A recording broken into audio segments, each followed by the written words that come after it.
Welcome to today's online call, a conference call with Houston Ethnic Media, hosted by Ethnic Media Services. I'm Sandy Close, Director of EMS, and your moderator for today.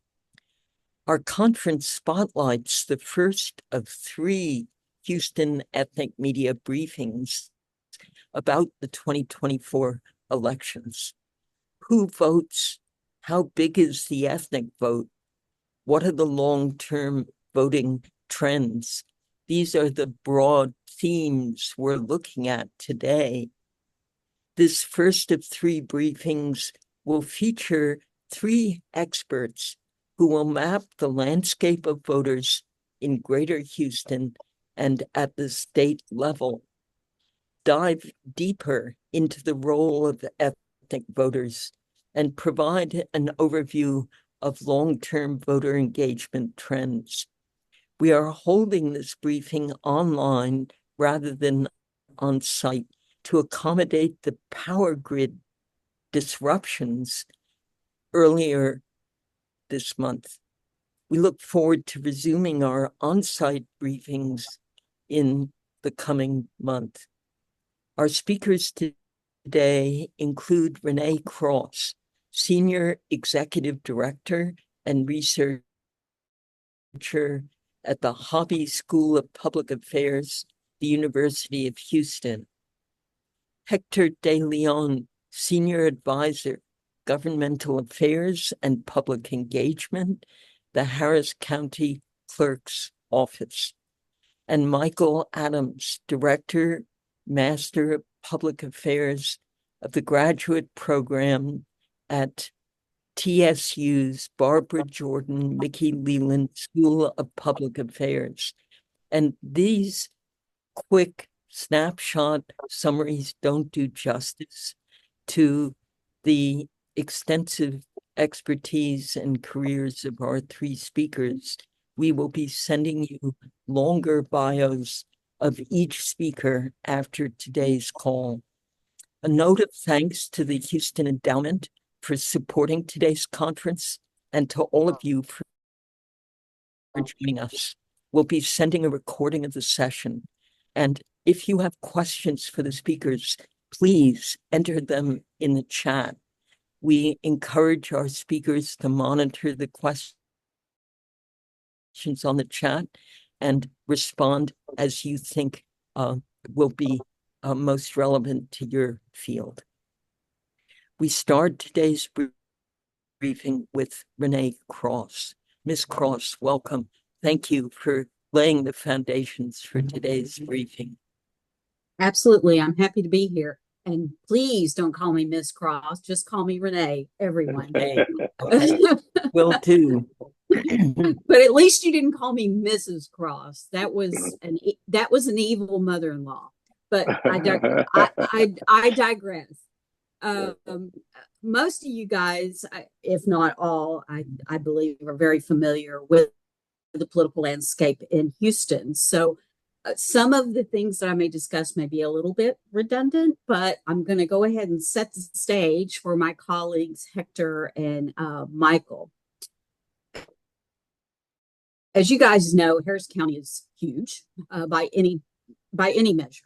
The county itself is larger than 26 states. And as far as registered voters go, we have more than 2.6 million registered voters in Harris County. So again, we're talking huge numbers. You'll also, particularly if you are registered to vote in Texas, you may be aware that we tend to have a lot of elections in Texas.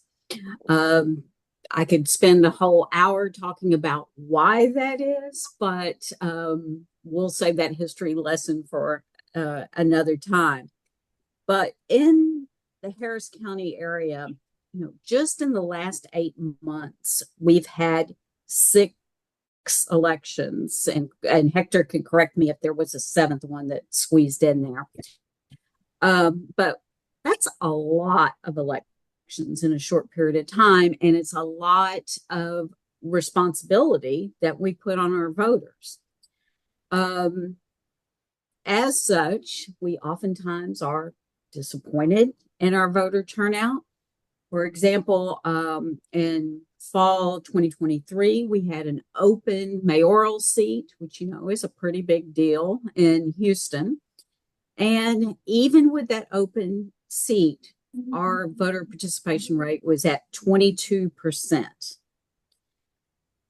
Not something necessarily to brag about. And of course, in the December runoff, that number dropped even further. We had a primary in Texas in March.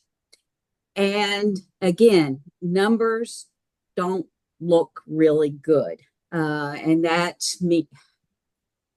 say that in comparison to other states, other cities in the country. In Harris County alone, during the March primaries, we had about 14% turnout. Now, keep in mind that, yes, at least at the time, we thought we knew who was going to be heading the presidential ticket, but we had a very open race for our Democratic nominee for U.S. Senator. But even with that, and particularly the Democratic primary, we saw single-digit turnout. We get excited because we think, well, the larger the election, national election, a presidential year, our turnout will increase, which is true. And we were very excited in 2020 when Texas broke the 60% participation rate. However, that still runs 10 to 20 points lower than some other states. There are various factors of why we have low turnout in the Houston area and in Texas as a whole. Electoral competitiveness is certainly a huge factor. Our districts are very, very gerrymandered here. There's not a whole lot of competition, so people don't get very excited. Again, we elect everybody for everything, including dog catchers. So we have a ton of elections. People get worn out. Even my most civically committed friends this last spring and this early summer, it was just like they were over it. We have so many elections here. People often cite various voting laws as being a deterrent to voting. Whether or not that may be reality, certainly the perception of some of our voter laws can again suppress turnout. Our population in Houston is younger than the average voter age and otherwise. And we know that the younger the voter, the less likely they are to vote. Income is a factor in voter participation. The more wealthy you are, the more likely you are to vote. In Houston, Harris County, our income levels are lower than some other metropolitan areas in the United States. And simply generation makes a huge difference in voting and your propensity to vote. For example, if my parents were immigrants, which actually one of them was, but if your parents were immigrants or were not eligible to vote when you were young and coming of age, more likely you may not be in that pattern of voting consistently. That sometimes takes 2 to 3 generations.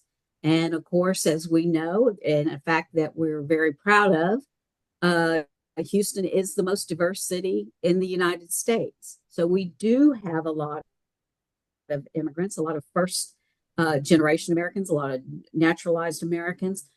They may need a little bit more from us as educators, as researchers, as communicators in providing information to them on the ins and outs of voting. Now, I sound very gloom and doom. Sorry about that. However, I think with recent developments in our national election, there appears to be some excitement. In fact, vote.org just reported that they had more than 100,000 people register to vote just since President Biden's announcement. And that's only through their portal. And the 48 hours from that announcement, there was nearly 40,000 registered, which, of course, for us that are political junkies and that want to see our young folks in particular voting, this is welcome news. However, that also puts pressure on us. And I say that as a collective us, because, again, as educators, researchers, and communicators, we provide much of the information to our voters, especially our young voters. So it's a huge responsibility for all of us to carry. But before we can communicate about the issues and the candidates, we really need to know who these voters are and how to target them. So, in an effort to, I guess, further define who our voters are in the Harris County area, I'm going to turn this over to Hector, who's going to be able to explain to you in much more detail what the Harris County electorate looks like, and particularly when we're looking at various demographics such as gender, race, and ethnicity. That's great, Renee. You had originally spoken about the survey you took Texas-wide. Could we come back to you? Yes. Ask you for that bookend, but this is a great overview of the demographic voting trends. Thank you. And sure. Now we go to Hector DeLeon, who will drill deeper into the diversity of voters and the role of ethnic voters. Thank you, Hector. Well, thank you. Before anything, I just wanted to provide a little background. I joined the county in 2004, and I've been an elections official since, except for, I think, 2.5 years, from 2001 to 2000. Yeah, about a year and a half, I think.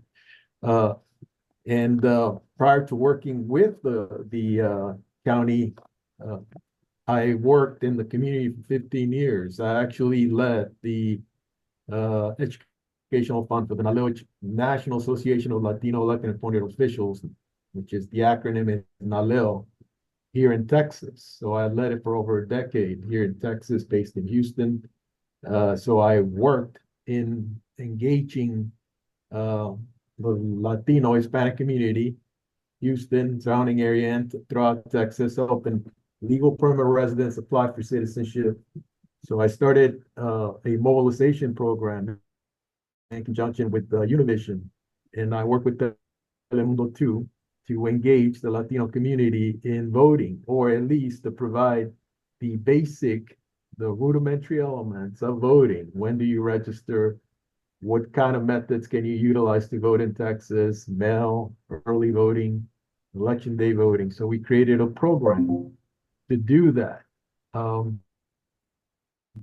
I left NALEO, joined the county to implement a language assistance program for the county, where we were engaging communities that are covered by the language provisions of the Voting Rights Act, Section 203 of the Voting Rights Act, 1975 Voting Rights Act, where if a certain minority language group is covered, I mean, the census will let us know the DOJ will let us know at a certain point. I think they used to do it every 10 years. Now they're doing it twice a decade, after the census and then mid-decade via the American Community Survey data. Will they let you know if another language has hit the benchmark to be able to be covered by the language provisions, which means that if they do say they are, then each election office, the election office has to provide everything that has to do with elections in that language, in English. Currently, we have English, Spanish, Vietnamese, and Chinese that are covered here in Harris County. What will happen next? The next largest population, probably aside from those, are actually the Filipinos. But I have found that most Filipinos that come to the United States already come speaking English. So they may not.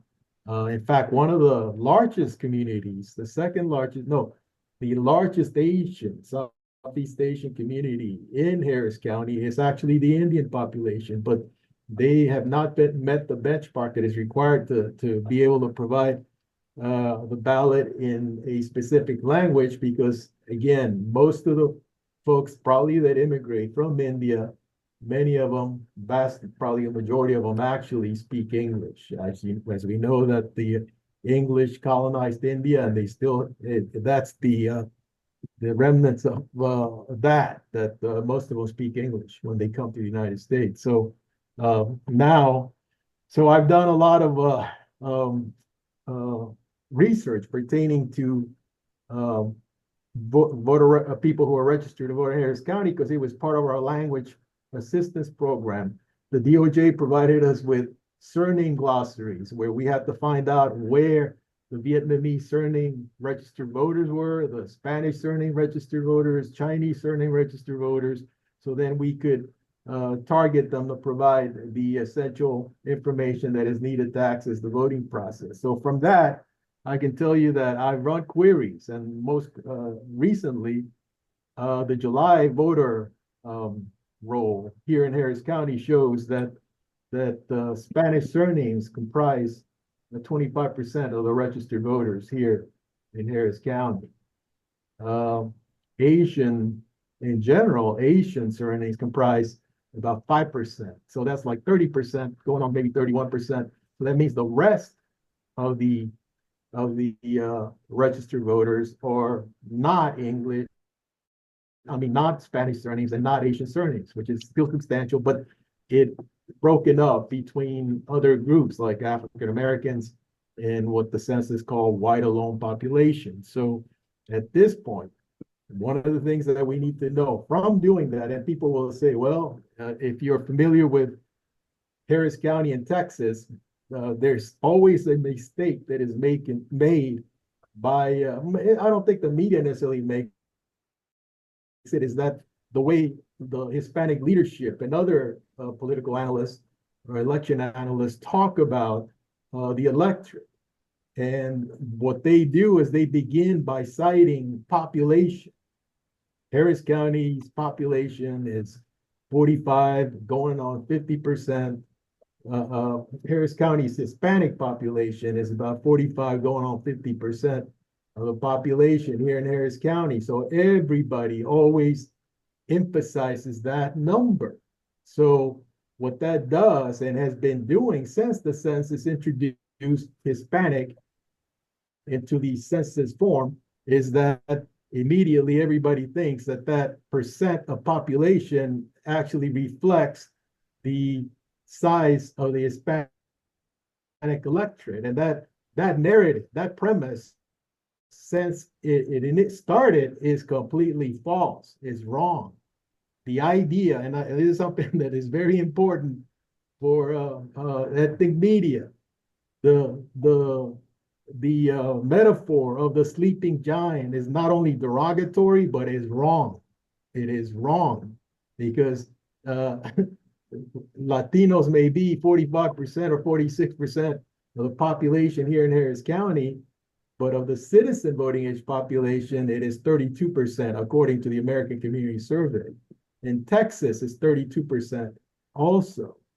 So, and when you actually break it down by city, in the city of Houston, it is 32% of the citizen voting age population, meaning the persons that are 18 years of age and are eligible to register to vote, is 32% in the city of Houston, 32% county-wide here in Harris County, the third largest county in the nation, and it is 32% statewide. But when it comes to the actual number of registered voters, I imagine that what I find here through surname data here in Harris County is the same, probably statewide. And you could probably add 3 points for folks who may not have a Spanish surname here, because we do know that the Latino community is very diverse. So when it comes to number of registered voters, we actually are not doing that badly. It's just that the narratives that people push are not based on the kind of research and analysis that I've done. I don't expect everybody else to have done it. So they speak generally using narratives that are found in the media, and they take what the media says as gospel, and in reality, that gospel is not accurate. The narratives don't match the truth. Could I just clarify that? So you're saying 32% of citizen voting age population in Harris County is Hispanic. Right. Of that, 25% are actually Spanish surname registered. No, of the whole registered voter roll in Harris County, okay, Spanish surnames comprise 25%. Okay. They comprise 32% of the citizen voting age population. So 25% of all registered voters in Harris County are Spanish surnames. Got it. Yeah. But 32% are eligible to vote? According to the American Community Survey. Okay, great. And would you have numbers for Asians? You said 5% Asian surnamed. I have that data somewhere. The population is actually, I think, pushing 8%, but the actual surname count shows that there may be like 4% of the registered voters, 4 or 5%. So that's like 30% of all registered voters in Harris County may be, according to surname data, is Hispanic and Asian. And are you seeing those numbers going up? It's going up steadily. It is. It's going up. When I look at the data, it actually paints a more positive picture, because I hear too many people saying that somehow people are not voting. But one of the things that I found out in working in elections is that each state has its own election code, and the election code is impacted by the Voting Rights Act. What that means is that how you define who is a registered voter varies in every state. In voting rights states, contrary to the popular narratives, it is very, very difficult to kick somebody off the voter roll. So then what happens is that when there's an election and there's, let's say there's 100 people registered to vote, and 6 people, it says, well, Harris County only voted 60%. Previous to the 2020 election, 2020, the turnout was 66, 67% in Harris County. It's the highest ever. Previous to that, it was like in the 60s, 61, 62, around there in presidential elections, at least in recent presidential elections. But on the voter roll, there's various classifications. They either put a nay on you, active registered voter, or they put an S, which means suspense. It doesn't mean suspended. It means suspense, meaning that when they sent you the voter registration certificate, it came back to them, so they don't know where you are. So you're out there in limbo. But if an election came, you could actually show up to the poll, present your identification, complete what they call statement of residence, updating your residence information, and you can vote. But when you actually calculate how many people that have a nest, it could range between 100 to 250,000 people. So when you actually calculate, if you were to take out all the people with a nest on the voter roll and only calculated the people who voted, and one, divide into the other, the actual turnout goes from 7 to 10 points. It jumps up. For example, if the turnout in 2012 was 60%, when you don't use the number of suspense voters in the calculation, the turnout percent jumps up 7 to 10 points. That means they would be in 67% or 70%. Okay. So those issues pertaining to turnout, the media needs to understand that each state defines what a registered voter is and how they use that information that has an impact on calculating voter turnout in each state. So that has an impact on whether a state has a high voter turnout or a lower voter turnout perceptively. Because you can see it.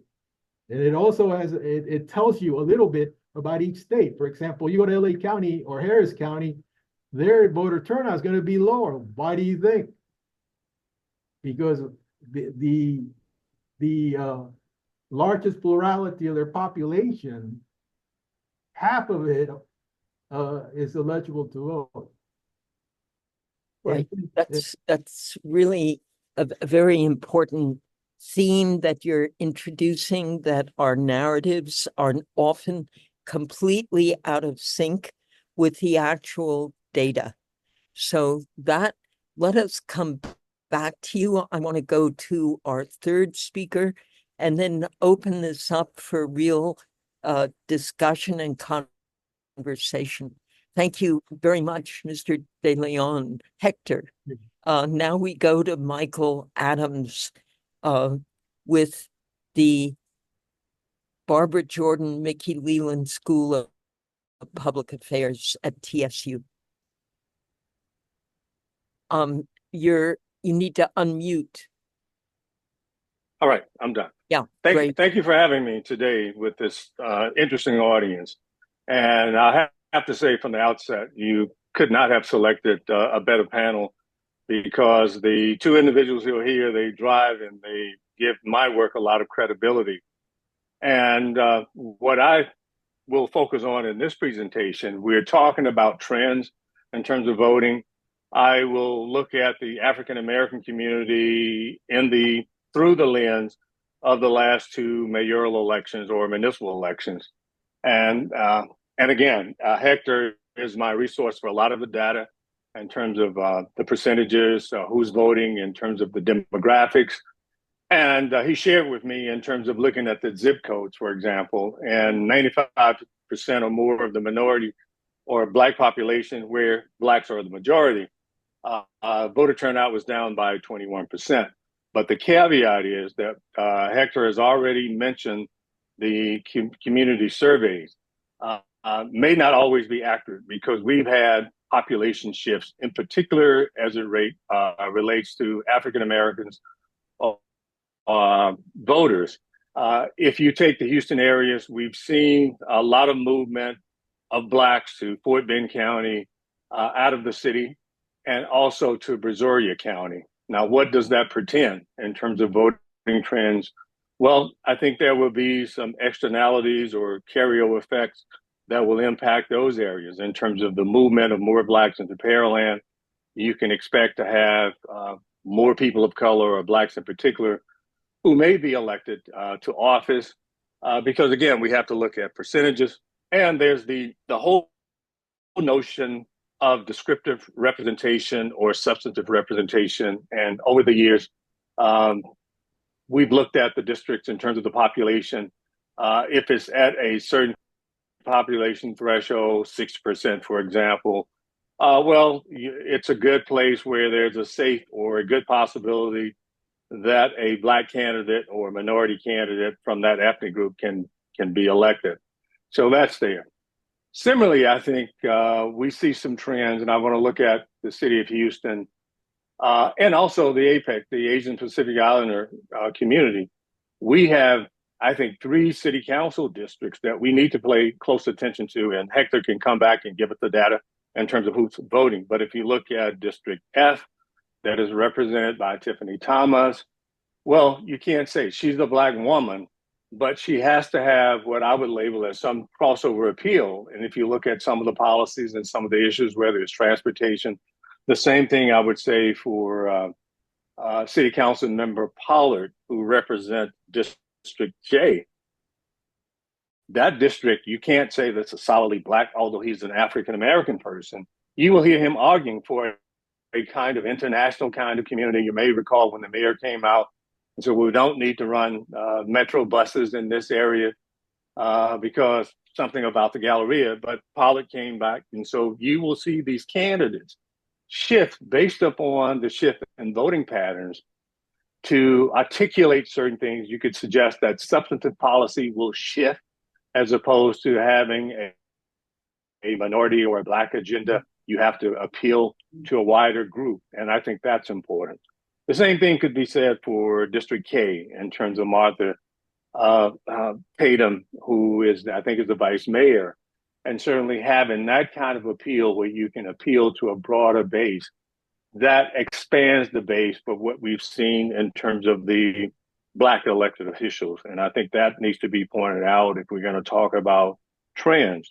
Now, we still tend to see what I will describe as racially correlated voting in a mild sense, but it used to refer to, Renee talked about voter suppression at the top of the conversation as racially polarized voting. We see a lot of this in many instances in some of the races. If you look specifically at the council districts, District B and District D, where you'll have the largest Black population or African-American population, if you will, they will normally coalesce around the Black candidate. And if we look at the last elections, clearly Sheila Jackson Lee received the majority of votes out of those 2 districts. However, I think compared to go back to 2015, when we had an open seat when Mayor Turner ran against Bill King, you will see in this instances that the Anglo candidate, Whitmire, actually he got a significant number of Black votes out of those 2 particular districts. And also we saw a number of African-American elected officials who supported the Anglo mayor. Now, whether we are progressing, moving out of this kind of racially correlated pattern, I've given 2 instances. I think in certain parts of the city of Houston clearly could be defined in terms of what our population looked like as an international zone. I would also like to comment in terms of the trends Renee talked about gerrymandering. If we had fair maps, we could argue there's a rule that should be the whole county rule, and where you create a congressional district based on the county. If you look at Fort Bend County, certainly that could be a kind of minority district if we had a fair map. But right now, Representative Nails represents that district. And even if the maps are drawn, I think there was a trade-off. If you look at the district that was designed to shore up Wesley Hunt's district, and it was carved up the districts in and around the Galleria area. But we could have had what you call a community of interest based upon an international appeal, if you will. That district could have started from the Galleria area all the way out to the Sharpstown area, in and around where we see large pockets of African immigrants. And you could have had what we call a kind of international districts. And that's one of the rules of what the plan should be about when you talk about community of interest. So why not speak about or look at a community of interest in terms of reflecting the international flavor of what we've seen in the city of Houston.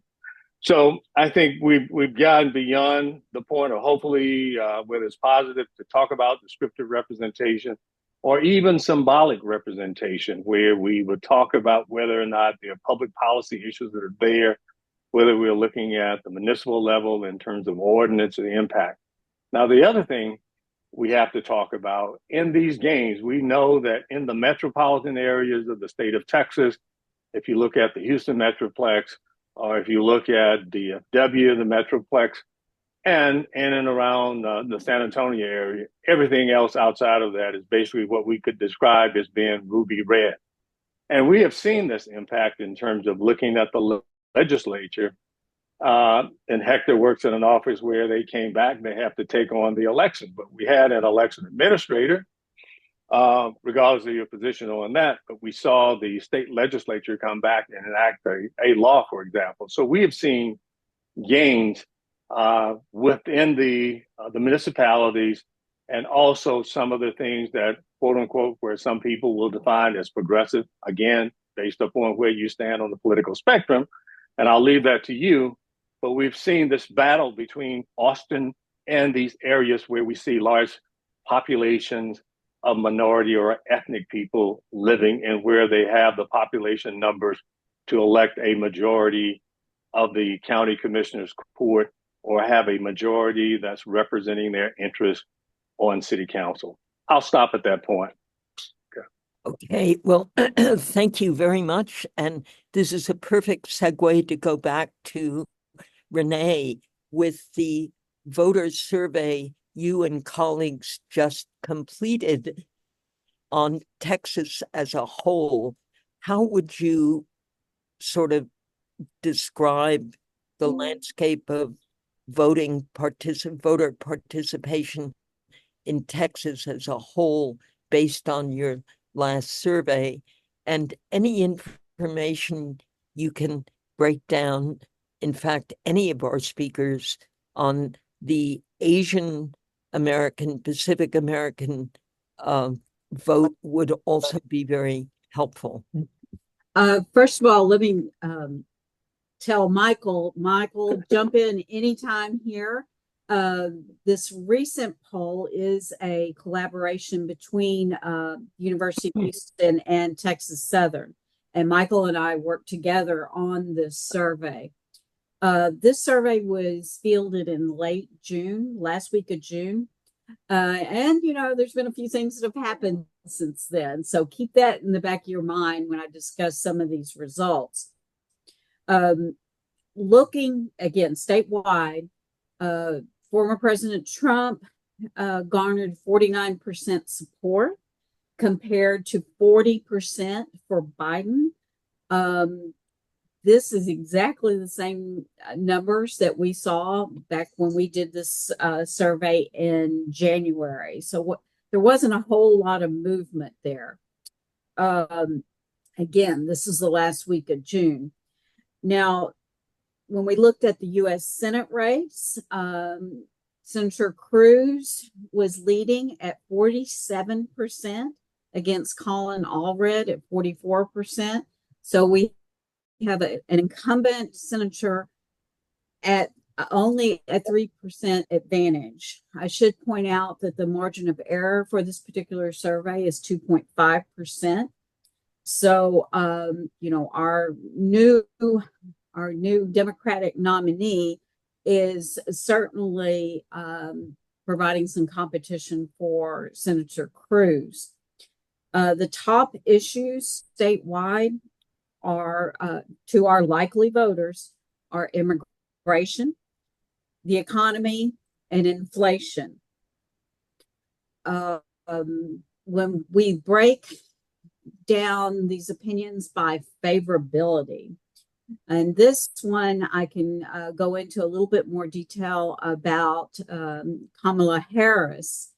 Now, again, last week of June, so with her new role, we would expect her to have somewhat of a jump or a bump in these numbers. You could also possibly say that for former President Trump due to the assassination attempt. Sometimes those type of events can give a candidate a bump in public opinion. But as it stood the last week of June, among Black likely voters, 81% had a favorable opinion of Kamala Harris. This is a big difference of opinion when it comes to President Trump among likely Black voters in Texas. Only 22% had a favorable opinion of former President Trump. Latino voters, it was much tighter. However, Kamala Harris had 47% favorable ratings compared to 43%. When we look at generations, Ms. Harris has an advantage among Generation Z voters. 50% had a favorable opinion of her compared to 43% for Trump. Similar numbers among millennial voters. Harris was on the top with 49% favorable compared to 45% for Trump. Other demographic breakdowns are more or less probably what you would expect in the state of Texas. For example, among women, Trump has a favorable rating of 47%, Harris at 44%. Among men, Trump has a favorable rating of 54% compared to 42% for Harris. We are actually going back into the field probably early next week. So we expect that some of these numbers will shift considerably because of recent events. I also want to let you guys know that if any of you are not getting media releases from the hobby school or the Barbara Jordan Mickey Leland School, please let us know. You can email me and or Michael, and we'll make sure that you get on these distribution lists. Okay. Our reports are all online at uh.uh.edu/hobby, HOBBY. If you don't see, say, a statistics that you're particularly interested in, we may or may not be able to come to create that for you, but be sure and reach out to us anytime on any of these reports. And Michael, I rambled on, so jump in. No, I was just like to add in terms of course, there's no expectation that Kamala Harris will win Texas, but we have to talk about the coattail effect in terms of down ballots, not only in Texas, what it pretends in terms of keeping or trying to gain control of the House of Representatives for the Democrats, and also to hang on to the Senate, because again, the Senate is looking kind of iffy with Manchin stepping down, and in West Virginia, you probably will elect a Republican. But I was glad to see Colin Allred in Houston over the weekend. Now, he didn't come out immediately and endorse Vice President Harris. But again, you can't run a kind of middle-of-the-road campaign. And I think if she's able to drive the voter turnout, in particular with young people, and we saw Ted Cruz had a very close race with Beto O'Rourke. And so, again, I think we have to look down ballot, and we have to think nationally, looking at the impact of having Kamala Harris on the ballot as opposed to Biden in terms of ginning up voter turnout. And what I missed in my earlier presentation, looking at the age cohorts, there are great deal of concern. I'm working as a consultant for some political action committees here in the Houston area, along with what we call the Divine Nine. That's a group of fraternities and sororities. The emphasis here is to increase the voter turnout, in particular amongst younger voters between the ages of 18 and 29, because again, those percentages are very low. And what we did not point out, and Hector can bear me out on this, who votes? We're talking about people between the ages of 60, 65, and 79 years of age. If we look at the percentages, and they were all like in the 40% or 39 percentile, these are the people who are turning out to vote. So messaging may be important. How do you reach younger voters? We know in 2016, we had university students still in the burn. The same thing in 2020 in terms of driving that vote. What impact will Kamala Harris have on these voters, if any?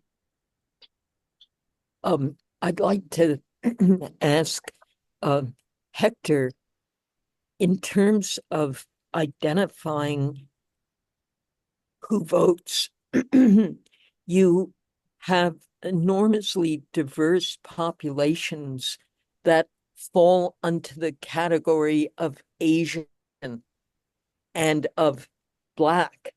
But within these groups, you have growing populations of African diaspora. And of course, growing populations of South Asians, Burmese, Nepalese. How do we, if we're running an outlet serving specific ethnic groups, how do we find a way to calculate voter turnout within our specific ethnic group? Is it possible? It's possible to do estimates through surnames, but that is not an exact science, but because the populations are too small. But for example, I was going to make the point that the professor pointed something out about voting and the ages. It's very important that young people vote, in particular among Hispanics, because 57% of all Spanish surname registered voters here in Harris County, and I'm probably pretty sure that this is reflected statewide, 57% of all Spanish surname registered voters were 43 years of age or younger. 43 years of age or younger among, and we can say Hispanics. And when you actually look at the registered voter numbers from 18 to 24 currently, Spanish surnames comprise 37% of the registered voters between the ages of 18 to 24 years old. Asian surnames only 4%, and then the rest is 59%, which is split among the not Spanish surname and not Asian. But getting back to the Asian question, some of the populations are too small. Let me give you an example. We have folks who want to get all the information in their in the native language, for example, Koreans, but the benchmark to actually be covered by the language provisions of the Voting Rights Act is you have to have 10,000 limited English proficient individuals who are eligible to register to vote. That means people who are citizens and 18 or over. Well, the census says that Koreans only have about 12,000 total, about 12,000 people here in Harris County. Overall, the population is only like 13,000. So the population is too small, because when you actually think about how many of those are actually eligible to vote, of those 12,000, it brings the number down. And then of the people who actually are eligible to vote or registered to vote, how many of those are actually are limited English proficient? So it keeps making the number smaller and smaller. So it's you have to wait till your population grows probably till about 20,000 plus for you to be even be able to actually meet the 10,000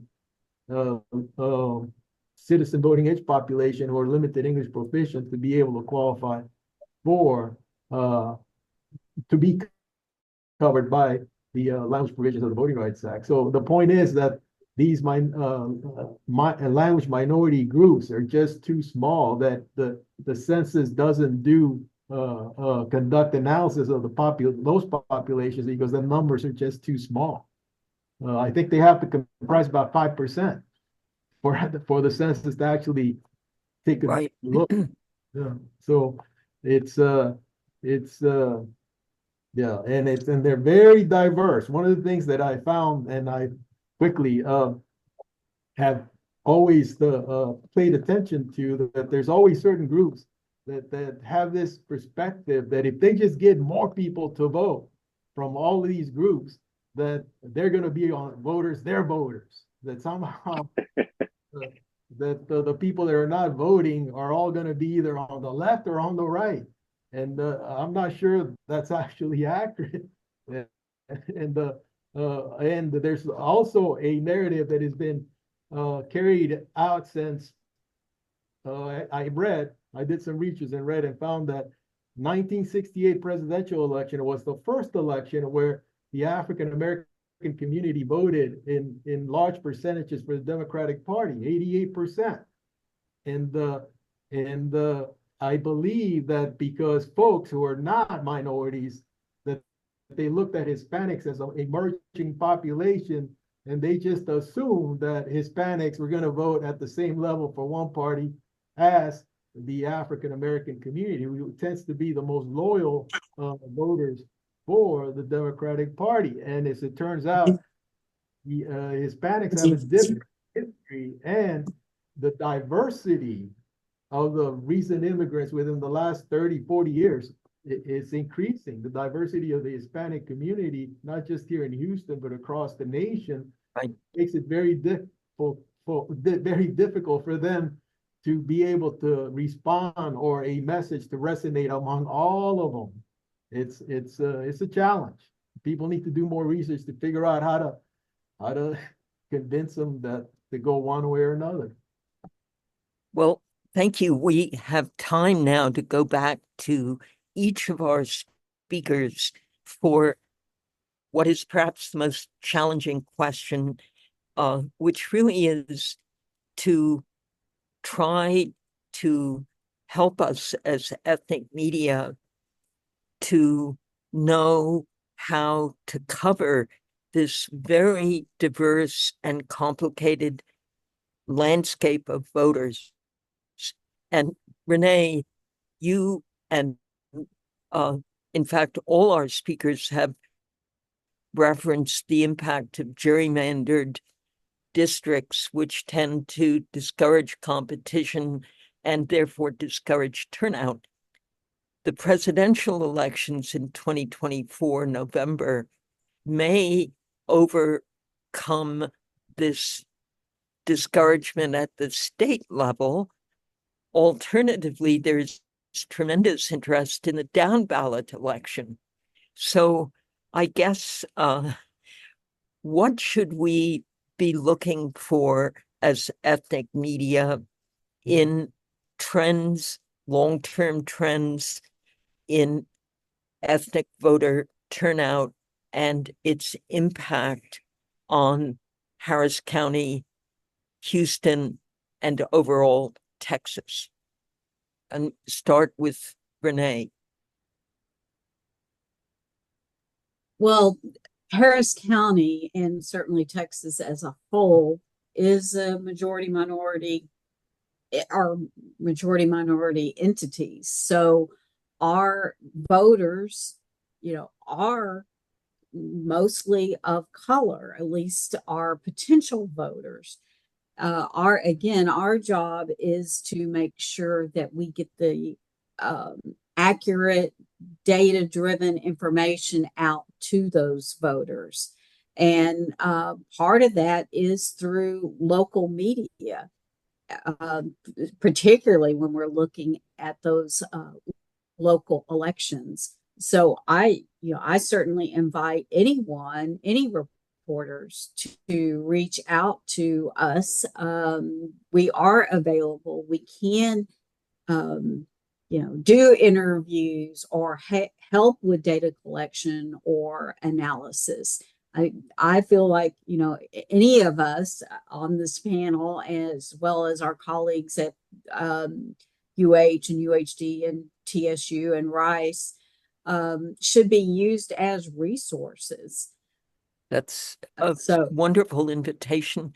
You will get a list of all the media that were on today's call, which we hope you'll also add to your communication outreach. Right.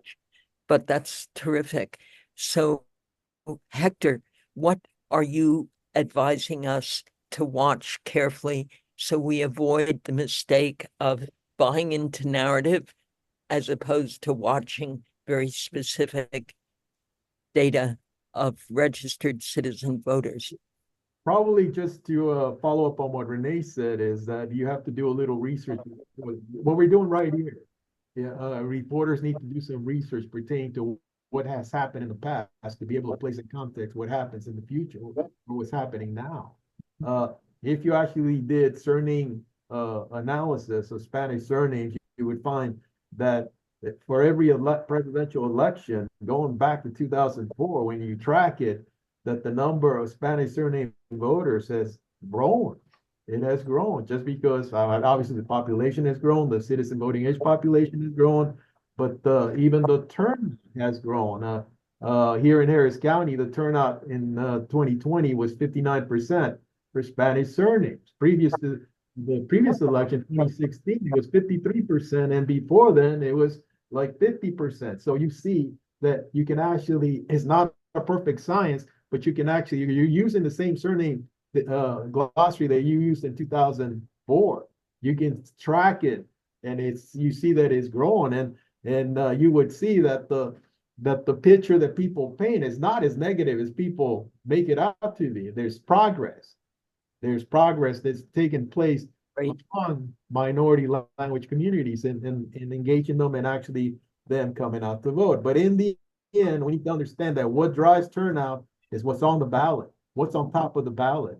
That determines what drives turnout. Right. And Michael, our final speaker, you emphasized the importance of the younger voter turnout, and it's particularly relevant in the African American voter voting picture. Tell us your kind of what should we be watching for in especially the African American and younger African American vote?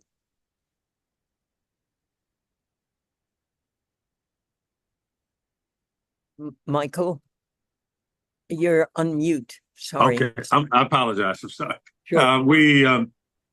The universities. I wanted to. I was saying that I echo what both Renee and Hector were saying. We should be used as resources, in particular the universities. I think communications is very important. I think there are novel ways in terms of addressing the question of why do we hate each other so much in terms of voters, in terms of this partisan divide that we have. And we talked about redistricting. You guys should cover some of the alternatives. There are models out there in Ohio, for example, and it'd probably be a big stretch for me to be on here talking about a redistricting commission that is designed to take the hyperbolic partisanship out of it, where you have Republicans versus Democrats, just try to create fair maps. There are other election sources, and again, I don't want to get out here on a limb, but ranked choice voting is something that is not always. We lost you, Michael. Yeah, am I back?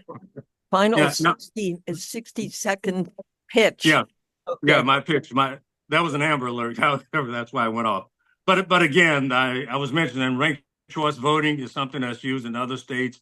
I'm not saying that would come to Texas soon, but what is it? Both of those things are designed to take the hyper partisanship and this divided government that we've seen in Congress over the last 2 years. Thank you. We are so appreciative of this hour, which opens a window for us for not just today, but the long term. And as we consider how we're going to cover the 2024 elections, having this foundation of knowledge about how to identify who the voters are, where the trends are going. Yes, there's been a decline, but when you look closely, as you said, the ballot issues determine the voter turnout, and there could be a turnaround we don't know, but certainly nothing is fixed, everything is fluid, and you've helped us understand where we have to look, how we have to see this very complex voting landscape. We very much appreciate your time and offering to be ongoing sources for our media in this very important role of reporting on the elections. Thank you very, very much. And our conference is now closed.